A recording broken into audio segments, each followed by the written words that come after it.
His hands moved across my waist slowly, drawing me closer into him. His breath warmed the back of my neck. His chest pressed against my back in a way that should have made me feel cherished, safe, and claimed. But my body went still. My heartbeat raced for a reason he could not see. My eyes stared forward, unfocused, because inside my mind, another man stood where my husband should have been. Adam whispered, "I love you, Grace," and kissed my shoulder gently. But all I could think of was how Jason had looked at me earlier that afternoon, with hunger, boldness, and danger in his eyes. Adam held me with love. I thought of Jason with desire. And in that moment, while my husband kissed my skin, I felt guilt rising in my throat like fire. He thought we were happy. I was thinking of someone else. Before I continue, I just want to appreciate every single one of you for subscribing to this channel. You are truly the reason stories like this exist. A big thank you to all new and returning viewers who are yet to subscribe. I cannot wait for you to hit that subscribe button, because it serves as the fuel and energy that keeps this channel going strong. Please share your thoughts in the comments right now. I love reading everything. My name is Grace Turner, a 32-year-old American white woman living in a small suburban neighborhood in Ohio. My husband is Adam Turner, a 35-year-old mechanical engineer. He is gentle, patient, thoughtful, and one of the most reliable men you will ever meet. He cooks on weekends, he remembers every anniversary, and he always checks on me when I seem off. He is the definition of stability. And then there is Jason Hale. Jason is 31, bold, flirtatious, confident, and dangerously charming. He works at the same marketing firm where I handle project coordination. He is the type of man who never sits still, never runs out of energy, and never hides what he wants. He walks into a room and every woman looks up. He knows it. He enjoys it. He looked at me once with a kind of intensity that I had not felt from Adam in years. That moment changed everything. Adam and I had been married for 7 years. We had a predictable rhythm. Quiet mornings. Calm nights.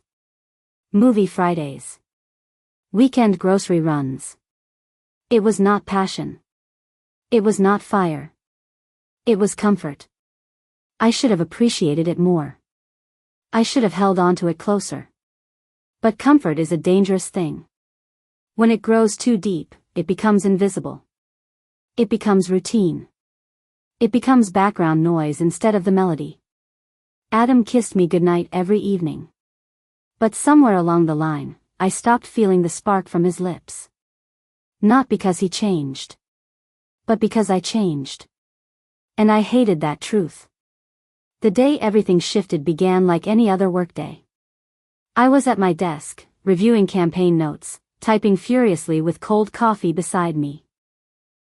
Jason walked in late, sunlight behind him, hair slightly messy, shirt sleeves rolled up, confidence dripping from every step. He stopped by my desk. "You look tired, Grace," he said with a playful smile. "Long night or long marriage?" I froze.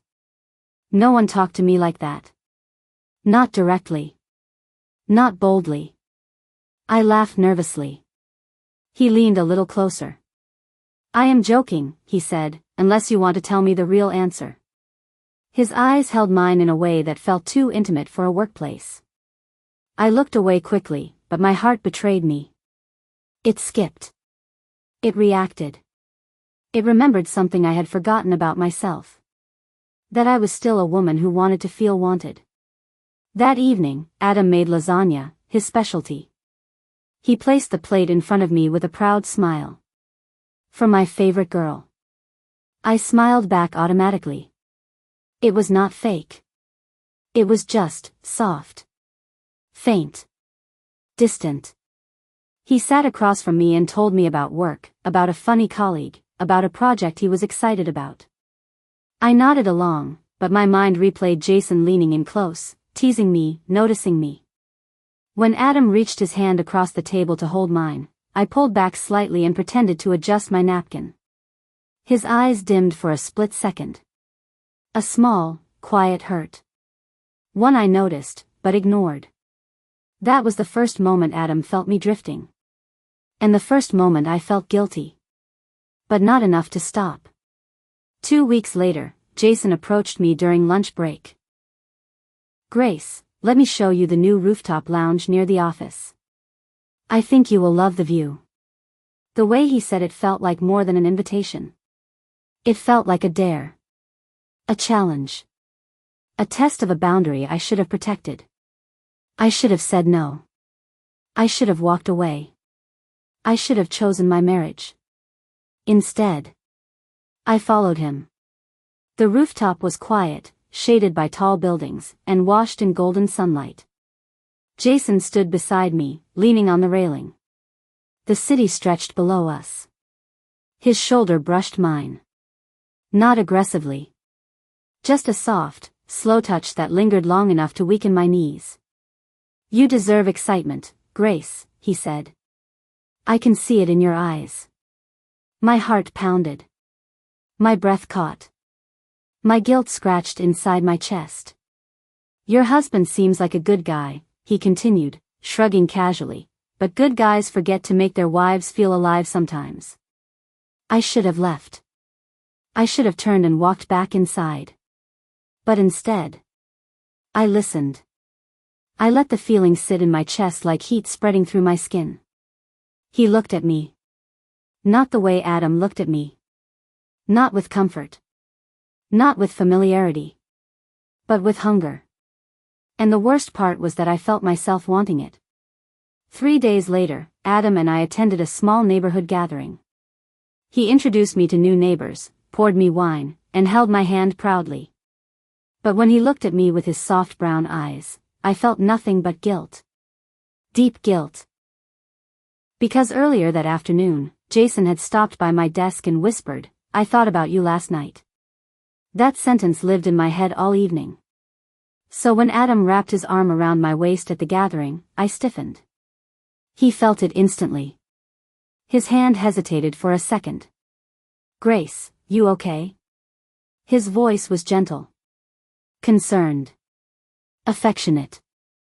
I nodded, even though I did not mean it. Later that night, after we returned home, Adam kissed me with slow, patient affection. His lips were warm.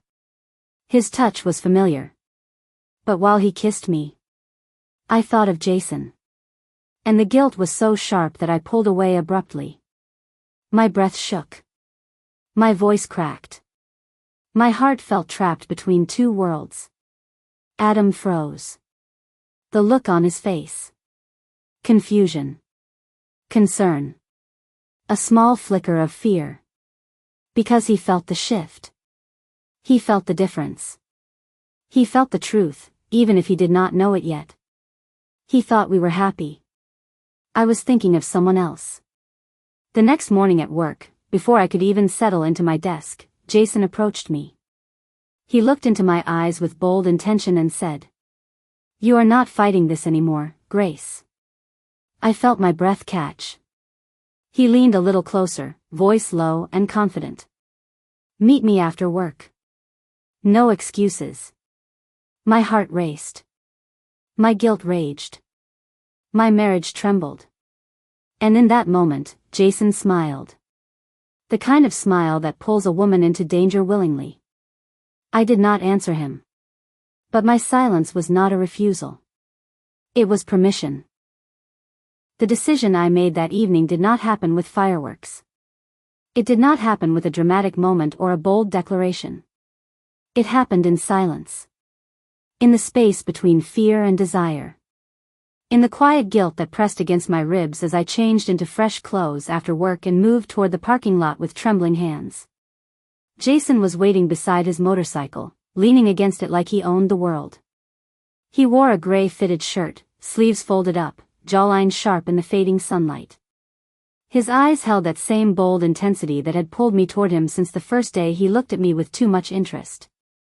When he saw me walk outside, he smirked with slow confidence. "I knew you would come."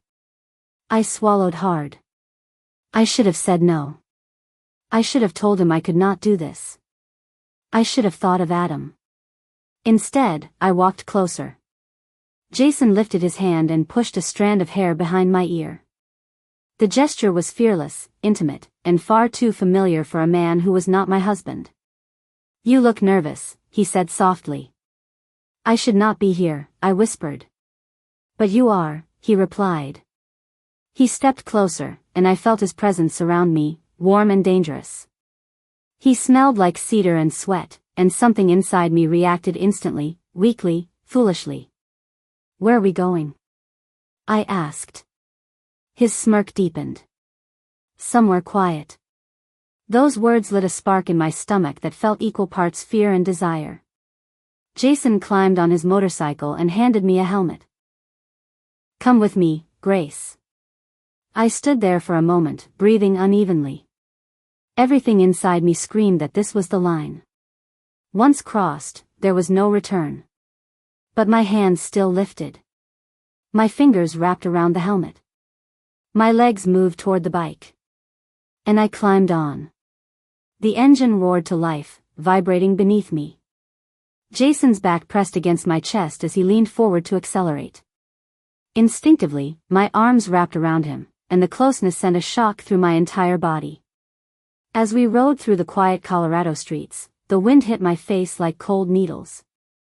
Every mile we drove felt like another step away from my marriage. My guilt grew louder, but the adrenaline drowned it out. He drove us to a secluded overlook outside town, where city lights glittered beneath us like fallen stars. When he turned off the engine, the silence felt heavy. He removed his helmet, ran a hand through his hair, and looked at me with heated eyes. "Come here," he said. I did. We stood at the edge of the overlook, the view breathtaking, the moment intoxicating. Jason stepped behind me, slid his hands gently around my waist, and pulled me against him. My breath hitched. My knees weakened. My heart raced so loudly that I wondered if he heard it. "You feel that," he said. "And you cannot deny it anymore." I did not answer. Because he was right. He turned me around slowly, lifting my chin with a single finger. "Tell me to stop," he whispered. I was supposed to say it. I was supposed to protect my marriage. Protect Adam. Protect myself. But the truth was painful. I did not want Jason to stop. So I stayed silent. Jason leaned in, lips pressing against mine with a slow, deliberate hunger. The kiss was deep, consuming, and full of everything I had been missing: intensity, passion, fire. It was the kind of kiss that rewrote memories. The kind that made me forget every promise I ever made. The kind that made guilt feel like a distant echo. When he pulled back, my breath was shaking, my heartbeat frantic. "This is only the beginning," he said. I knew he was right.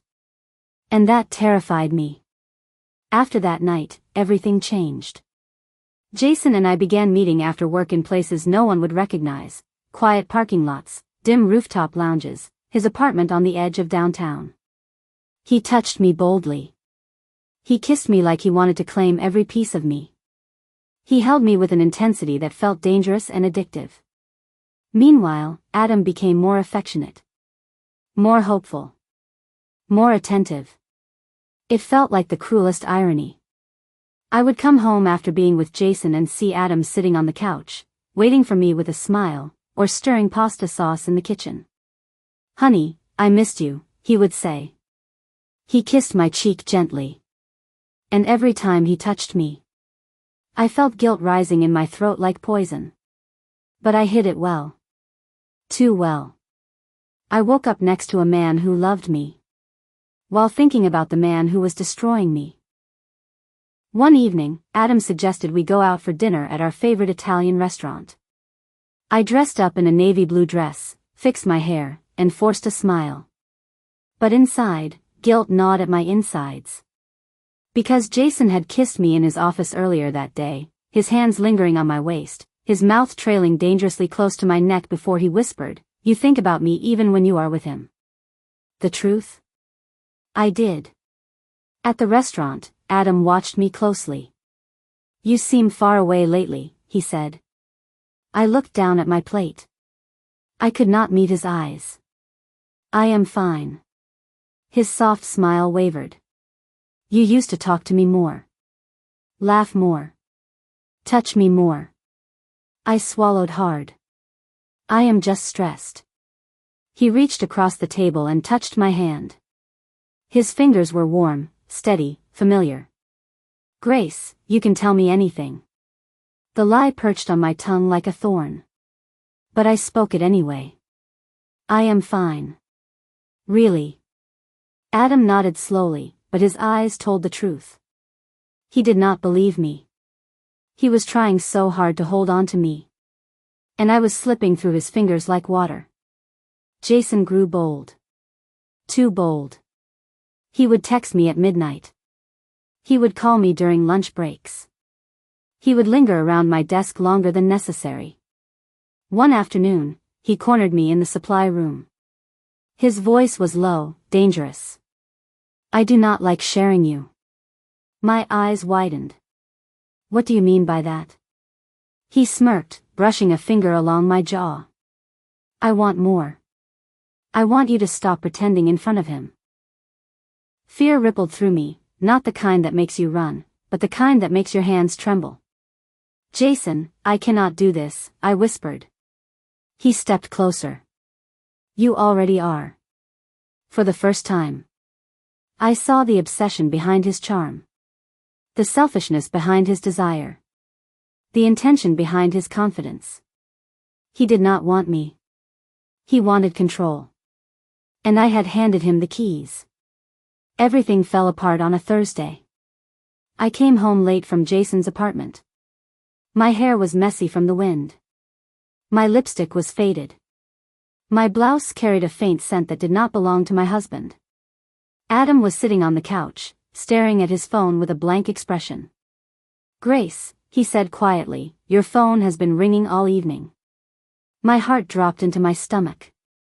I had left my phone on the kitchen counter. Adam lifted it. The screen lit up. Jason's name flashed across it. I froze. My breath died. My body turned cold. Adam stared at me, eyes widening with dawning horror. Who is Jason, he asked, and why is he calling you at 9 at night?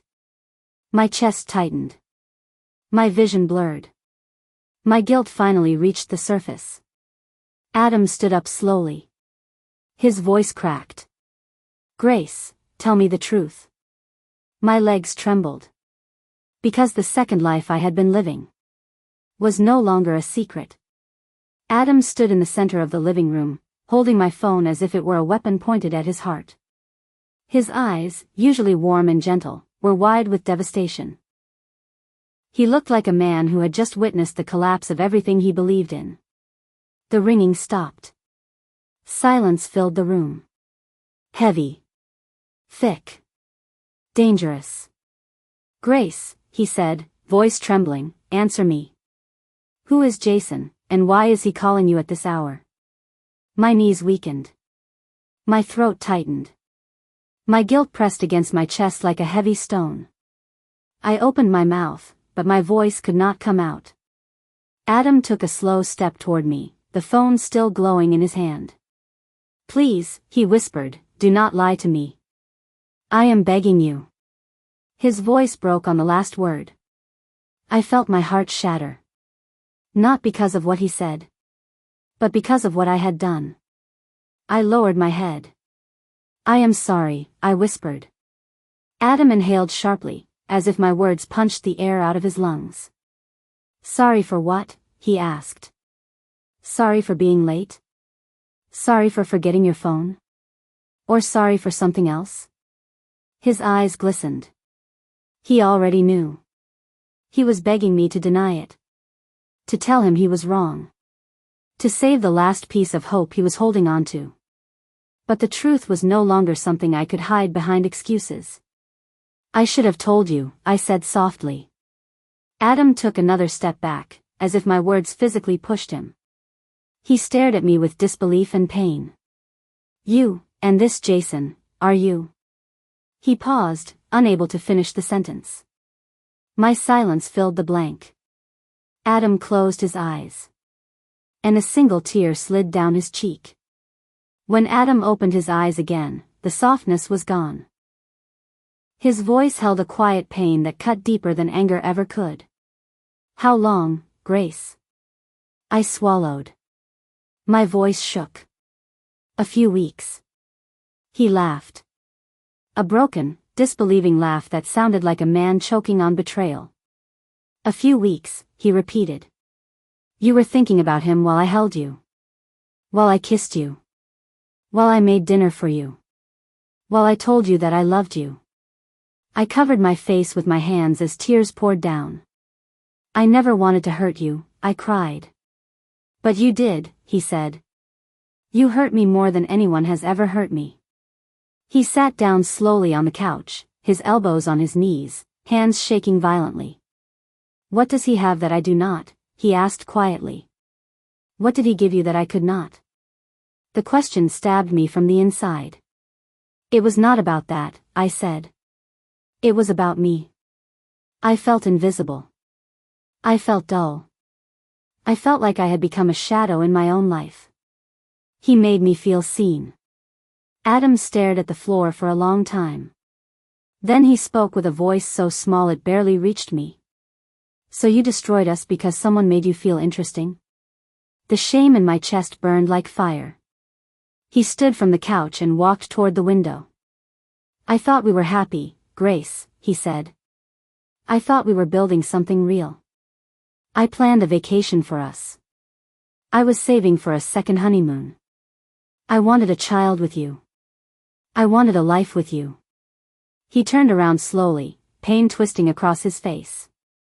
"And you were thinking of someone else." His voice cracked. My breath broke. I stepped closer, but he held up his hand. "Do not touch me," he said firmly. My heart dropped. "I need space," he whispered. "I need air." He walked past me, grabbed his jacket, and opened the door. "Adam, please," I cried. "Do not leave me. I am begging you." He paused in the doorway. He did not look back. "You already left me," he said softly. "You just stayed in the house." Then he walked out. And the door closed with a finality that echoed through my entire soul. Adam did not come home that night. Or the next. Or the one after. He stayed with his brother. He ignored my calls.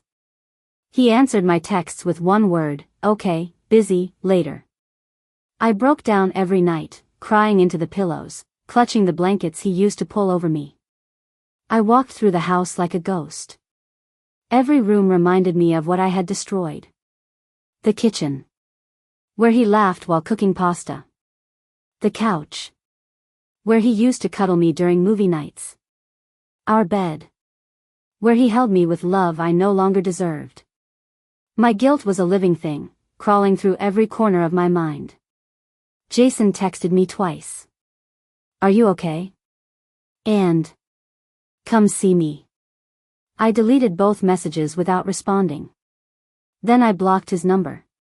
Then I blocked every path back to the part of myself that had chosen him. Jason was not love. Jason was heat. Jason was temptation.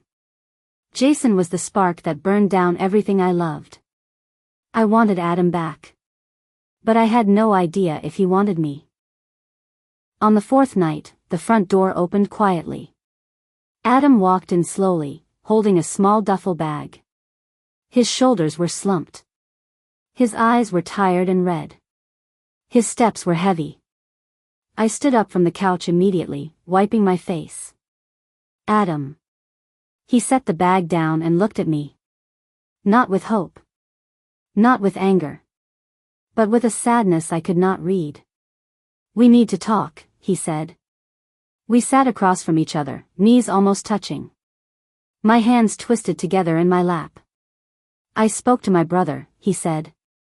"He told me something that surprised me." My heart pounded. "He said that walking away from someone you love is harder than forgiving them." I held my breath. "I hated you for 3 days," he continued. "Not because of what you did, but because I still love you even after you did it. My voice trembled. I love you too. He looked at me with exhausted, wounded eyes. I know you do. But love is not enough. Love needs truth. Love needs honesty. Love needs two people choosing each other. I nodded, tears sliding silently. I choose you, I whispered. Not him. Not the past. You. He exhaled shakily. I am willing to try, he said slowly. But I need time. I need honesty. I need you to fight for me the way I always fought for you. I reached for his hand gently. He hesitated. Then let our fingers intertwine. It was not a full embrace. It was not a passionate reunion. It was not perfect. But it was something. A chance. A beginning. A fragile, trembling hope. Adam's voice softened. I cannot promise to forget, he said. But I can promise to try to forgive. I nodded, crying. And I can promise to never hurt you again. He squeezed my hand gently. We will rebuild, he said. Slowly. Carefully. Honestly. He leaned forward and rested his forehead against mine. A small, broken, beautiful gesture. I still want you, he whispered. That is why I came home. I sobbed and wrapped my arms around him. He held me. Not tightly. Not confidently. But willingly. And that was enough. We cried together in the dim light of our living room. Two broken people choosing to heal. Choosing each other. Choosing love again. Not perfectly. Not instantly. But genuinely. Because forgiveness is not forgetting the wound. It is choosing to heal beside the one who caused it. And Adam chose me. Even after everything. And I chose him with every piece of the woman I was becoming.